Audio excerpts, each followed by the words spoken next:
আসসালামু আলাইকুম ওয়া রাহমাতুল্লাহি ওয়া বারাকাতুহু।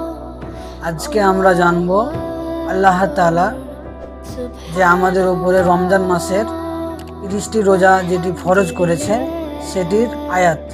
কুরআনুল কারিমে সূরা বাকরাতে 183 নম্বর আয়াতে এই আয়াতটি আছে।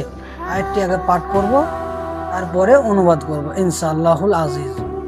আয়াতটি হলো, ইয়া আইয়ুহাল্লাযীনা আমানু কুতিবা আলাইকুমুস সিয়াম কামা কুতিবা আলাল্লাযীনা মিন ক্বাবলিকুম লাআল্লাকুম তাত্তাকুন। এর মানে হচ্ছে, হে মুমিনগণ, তোমাদের উপরে সিয়ামকে ফরজ করা হলো যেভাবে তোমাদের পূর্ববর্তীদের উপরে সিয়ামকে ফরজ করা হয়েছিল, যাতে তোমরা তাকওয়া অবলম্বন করতে পারো। তাকওয়া মানে যাতে আমরা গুনাহ থেকে বেঁচে থাকতে পারি, আল্লাহকে ভয় করতে পারি।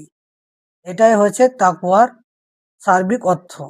তাই ভিডিওটি ভালো লাগলে শেয়ার করে দেবেন। আসসালামু আলাইকুম ওয়া রাহমাতুল্লাহ।